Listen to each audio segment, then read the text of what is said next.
Shri Swami Samarth. Video बघत आहात तर चॅनलला नक्की सबस्क्राईब करा. काळे तीळ आणि पांढरे तीळ शिवपिंडीवर अर्पण केल्याने काय होते तेच आपण बघणार आहोत. काळे तीळ आणि पांढरे तीळ यांचे आध्यात्मिक असे खूप फायदे आहेत.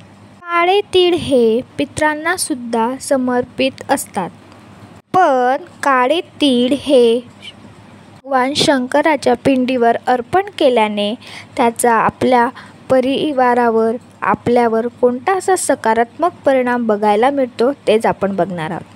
काळे तीळ हे शनिदेवालाही सुद्धा समर्पित आहे. काळे तीळ भगवान शंकराच्या पिंडीवर अर्पण केल्याने आपल्या मनातील क्रोध, नकारात्मकता खूप प्रमाणात कमी होते आणि पितरांचा आशीर्वाद आपल्याला लागतो. कारण महादेव सुद्धा पितरांचे देव मानले जातात. शिवाय काळ्या तिळाचे ज्योतिष्व महत्त्व असे. काळे तीळ हे शनिदेव, राहू, केतू यांच्याशी निगडित आहे. असे म्हटले जाते की श्रावणात भगवान शंकराच्या पिंडीवर काळे तीळ अर्पण केल्याने कुंडलीतले राहू, केतू, दैया, साडेसाती, कालसर्पदोष कमी होतात. विशेष म्हणजे की ज्यांना साडेसाती आहेत त्यांनी काळे तीळ आवर्जून अर्पित करावे. आता पांढरे तिळाचे आध्यात्मिक कारण बघूया. पांढरे तीळ हे भगवान शंकर आणि माता पार्वती यांच्या समर्पित आहे. पांढरे तीळ हे सौभाग्याचं आणि शांततेचं प्रतीक मानलं जातं. पांढरे तीळ लिंगावर अर्पण केल्याने कौटुंबिक सुख, आर्थिक अडचणी आणि आरोग्यासंबंधित समस्या कमी होतात. शिवाय पांढरे तीळ हे माता लक्ष्मी आणि चंद्रदेवाच्याही समर्पित आहे.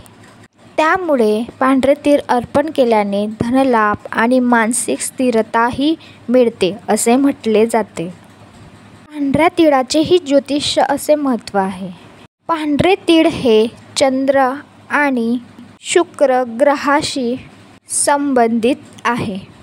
कुंडलीतली शुक्र आणि चंद्र कमकुवत असल्याने शिवलिंगावर पांढरे तीळ अर्पण केल्याने अधिक लाभ होतो.